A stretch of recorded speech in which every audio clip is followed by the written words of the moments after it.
in the human history, in the history of mankind, the most hated name around the globe is Yazid.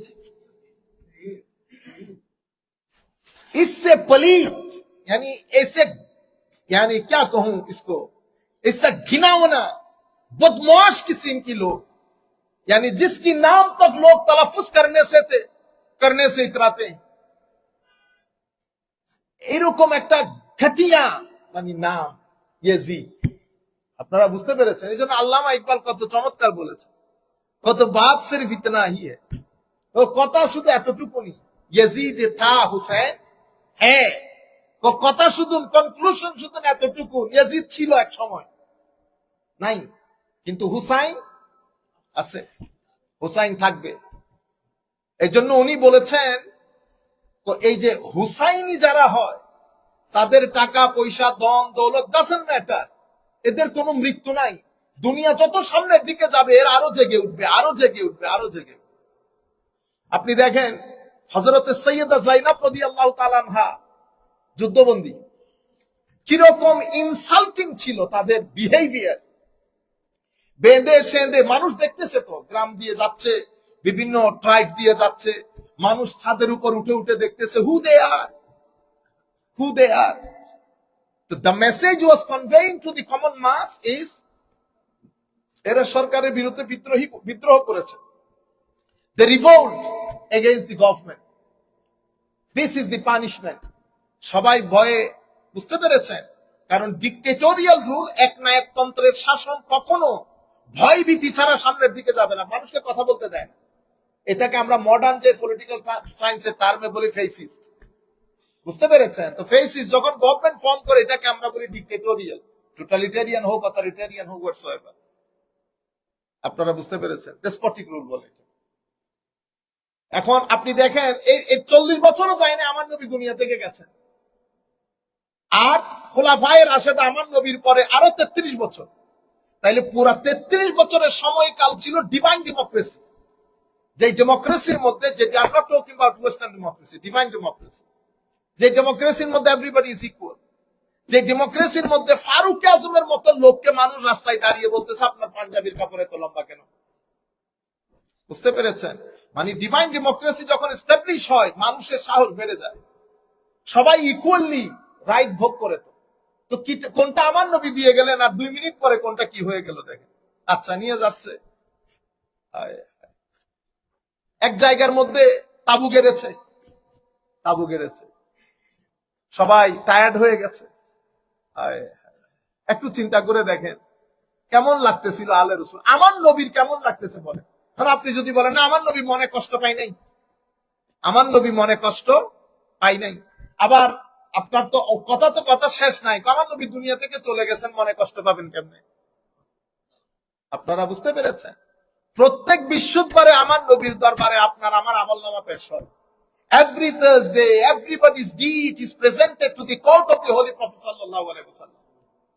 If he sees something wrong, he asks forgiveness for us from Allah Almighty.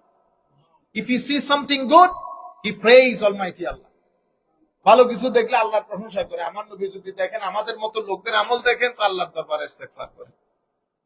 তাহলে আমার নবীর দরবারে present হয়। আর আমার নবী যদি নাই জানেন, তো এগুলো তো সিহাসিতার হাদিস, এগুলো আস্তে আস্তে এখান থেকে তুলে সমুদ্রে নিক্ষেপ করবে। হাদিসের কিতাবের মধ্যে আছে, গুগল যখন দেখবেন তো দেখবেন 2-3টা সেন্টেন্স মিন্স গুগলের মধ্যে, গুগলে যে হাদিস শরীফ, এই হাদিস শরীফের মধ্যে মূল হাদিস থেকে দুই লাইন মিস।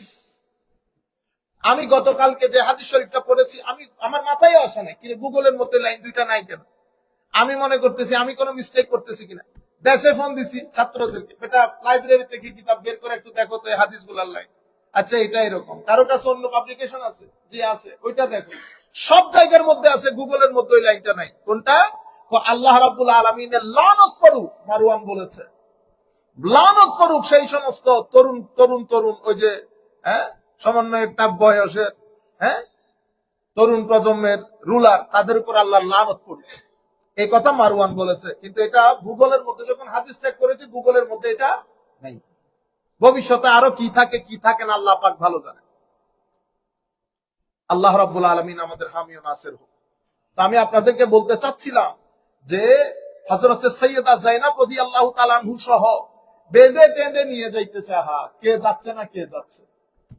তো একটা ঘরের পাশ দিয়ে যাচ্ছে, ও তাবু গেড়েছে, সবাই তো টায়ার্ড, তাবু গেড়েছে, একটু রেস্ট করবে। মানুষজন দেখতেছে, একটু চিন্তা করে দেখেন, মানুষজন দেখতেছে এরা কারা? যুদ্ধবন্দী, অথচ ভিতরে কারা? সৈয়দা যায়েনব রাদিয়াল্লাহু তাআলা আনহা, হযরত আলী যায়নুল আবেদিন রাদিয়াল্লাহু তাআলা, ইমাম হুসাইনের সারে পাক।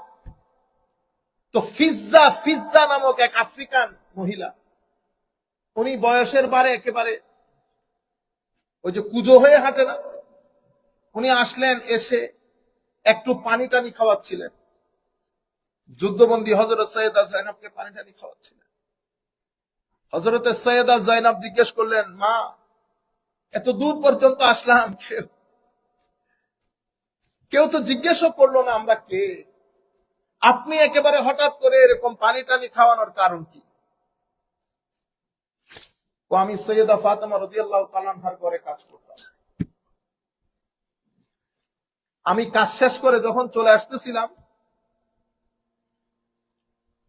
আমি হযরত ফাতেমাকে বলেছি যে আমাকে একটু ওসিয়ত করে। তো ফাতেমা রাদিয়াল্লাহু তাআলা আনহা আমাকে বলেছেন, বেটা, কোনো সময় যদি কোনো যুদ্ধবন্দী দেখো, তাদেরকে একটু মেহমানদারি করি। ওনার ঘরে দুইটা ছেলে ছিল, বড় ছিল মেয়ে ছিল। তখন হযরতে সাইয়্যিদা যায়েনব রাদিয়াল্লাহু তাআলা আনহা অনেক কাঁদতেছিলেন, ফিজ্জা রাদিয়াল্লাহু তাআলা আনহা উনিও কাঁদতেছিলেন, কিন্তু কারো সাথে কারো পরিচয় হয় না এখনো। তো হযরতে সাইয়্যিদা যায়েনব বলতেছেন, তুমি যেই হুসাইনের কথা বলতেছো, ওই হুসাইনের, ওইটা সার পাক, ওইটা হুসাইনের। এটা শোনার পরে হযরতে ফিজ্জা কুহু করে কেঁদে উঠলেন। এর পরবর্তীতে বলতেছে, আমি যায়েনব। এরপর তো পৃথিবী তো অন্যরকম হয়ে গেছে, কান্নার এক রোল পড়ে গেছে। হযরতে ফিজ্জা রাদিয়াল্লাহু তাআলা আনহা, আফ্রিকান মহিলারা স্বাভাবিক যেরকম হয়, অনেক সাহসী, উনি তো দাঁড়িয়ে গেছেন। উনি ওনাদের সাথে সাথে ইয়াজিদের রাজ দরবার পর্যন্ত চলে গেছে। ইয়াজিদের রাজ দরবারে গিয়ে উনি জোশের মধ্যে এসে এভাবে দাঁড়িয়ে গেছে। ওলীদ অনেক গালাগালি করার পরে ইয়াজিদের সৈন্যবাহিনী যখন তার বাড়ি দিয়ে আঘাত করার জন্য এগিয়ে আসতেছিল, তো ওখানে আফ্রিকান কিছু সৈন্য ছিল।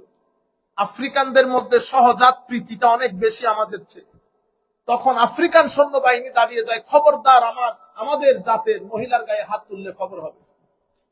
তখন হযরতে সাইয়্যিদা যায়েনব আল্লাহর দরবারে হাত তুলে বললেন, আল্লাহ, না, আফ্রিকার এক মহিলাকে বাঁচানোর জন্য আরো 10-12 জন আফ্রিকান সৈন্য দাঁড়িয়ে গেছে, আর আপনার আলকে এই যে এত দূর থেকে নিয়ে আসতেছে এখান পর্যন্ত, বাঁচানোর কেউ।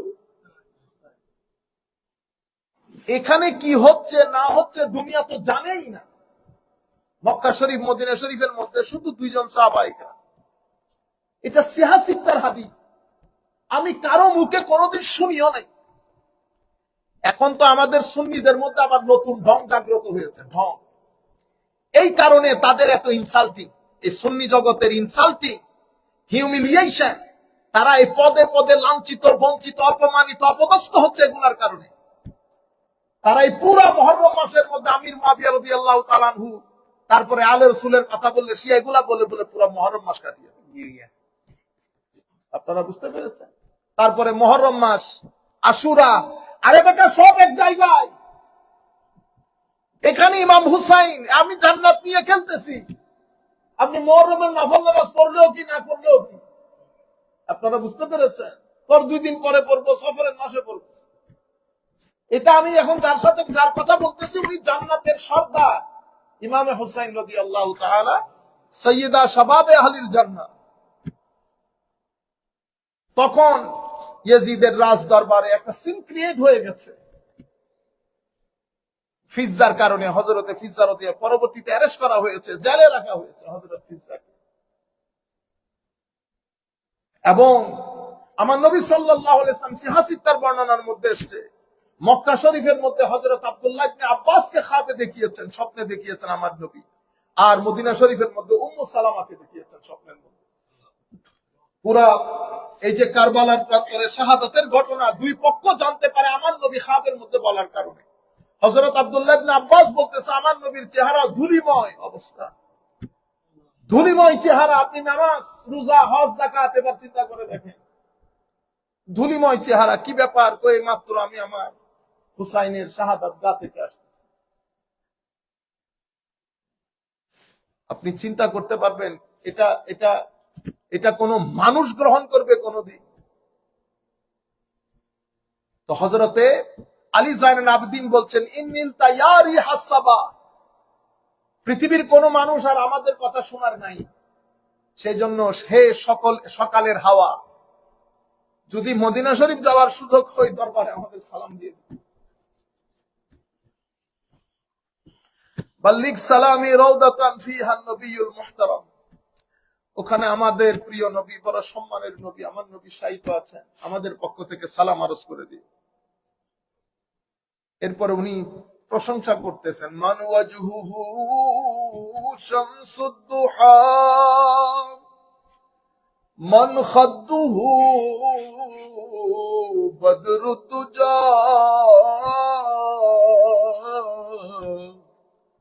মান যাতুহু নূরুল হুদা মান কাফফুহু বাহরুল হিমাম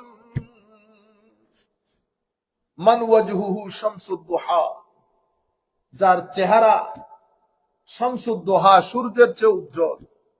মান খাদ্দুহু বদরুদ দুজা, যার চেহারার অবয়ব 14 তারিখের চাঁদের চেয়ে সুন্দর।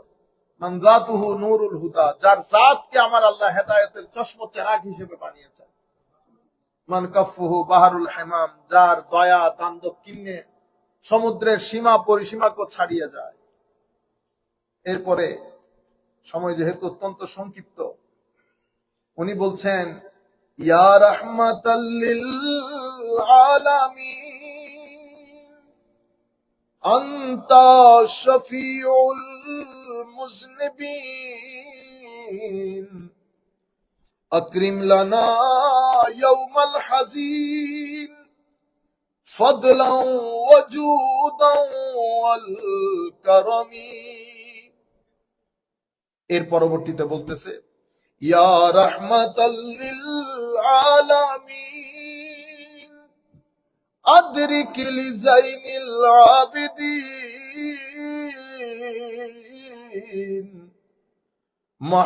মাহবুসি আইদিদ যালিমিন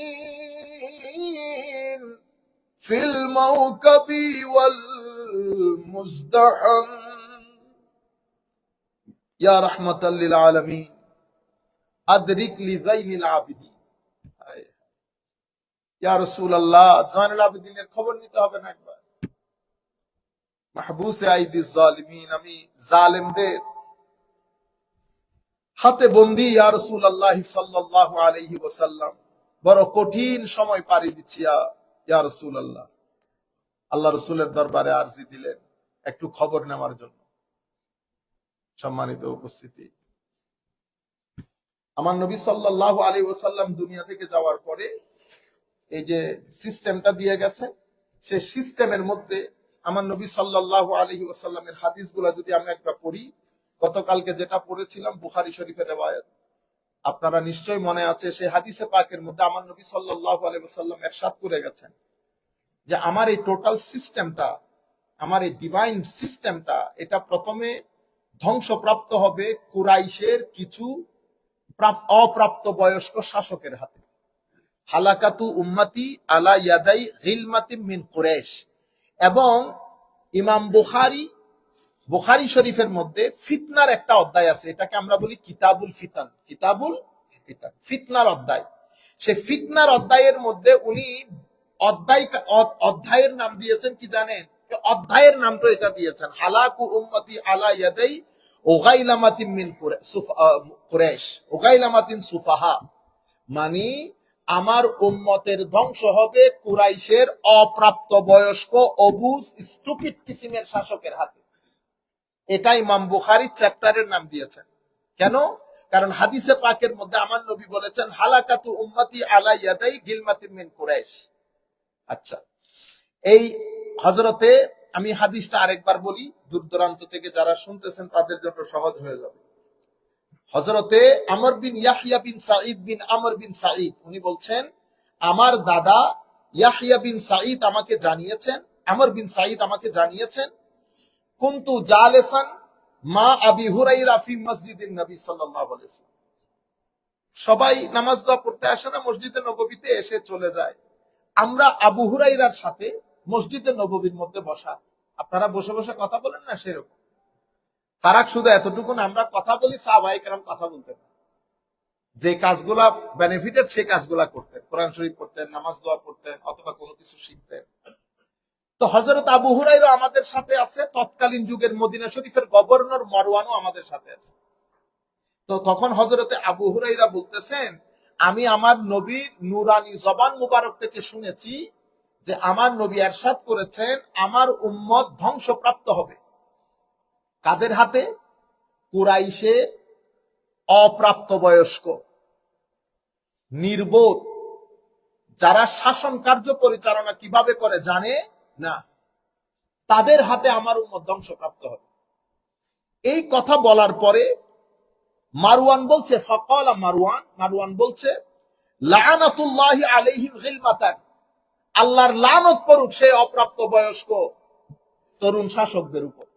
এই লাআনাতুল্লাহি গিলমাতান আলাইহিম গিলমাতান, এই কথাটা গুগলের হাদিসের মধ্যে নেই।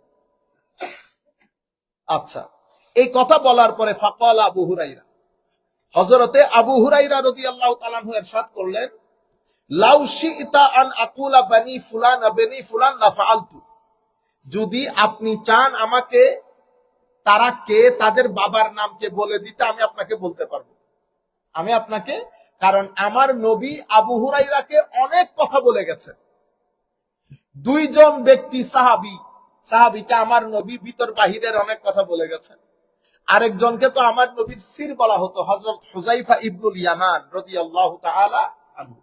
হযরতে আবু হুরায়রা বলতেছেন, আমি আমার নবীর কাছ থেকে দুই ধরনের জ্ঞান শিখেছি, একটা বলতে পারবো, আর একটা বললে আমার গলা কেটে দেওয়া হবে। গলা কারা কাটবে? আপনি কাটতে পারবেন? আমি কাটতে পারবো? গলা কারা কাটে? শাসকরা। তাহলে নিশ্চয়ই কথা যেগুলা বলে গেছেন এগুলা শাসকদের বিরুদ্ধে বলে গেছেন। ঠিক আছে, আচ্ছা, এই কথা বলার পরে ফাকুনতু আখরুজু মা জাদ্দি ইলা বানি মারওয়ান হিনা মালাকু বিশাম, যখন উমাইয়ার বনি মারওয়ানরা ওই যে সিরিয়ার মধ্যে শাসন কার্য পরিচালনা করতেছিলেন, তখন আমার সৌভাগ্য হয়েছে ওখানে যাওয়ার। গিয়ে আমি দেখলাম ফাইজা রাহুম গিলমানান আহদাথা, আমি দেখলাম ভাইরে, আমি যে হাদিসটা শুনেছি এরা তো দেখি সব তরুণ প্রজন্ম, এখানে তো মুরব্বী কেউ নাই। মানে প্রত্যেক বড় বড় পোস্টের মধ্যে, মন্ত্রী লেভেলে, সেক্রেটারিয়েট লেভেলে সব তরুণ প্রজন্ম। তখন আমি এই অবস্থা দেখে ক্বালা লানা আসা হাউলাই ইয়াকুনু মিনহুম, আমার তো মনে হচ্ছে হযরত আবু হুরায়রার যে হাদিস, আমার তো মনে হচ্ছে এদের কথা বলেছে। তাইলে এটা একটা হাদিস। আমরা এখন এই হাদিসের ব্যাখ্যা করব, এই হাদিসের ব্যাখ্যা, যাতে আমরা বুঝতে পারি কারবালা হলো কেন। আমাদের এখানে এক ধরনের একটা প্রচেষ্টা করা হয় না, ইয়েজিদ, এখন তো আরো সামনে চলে যাচ্ছে। ঠিক আছে, আমাদের নামটা মুখে নিতে ঘৃণা হয়।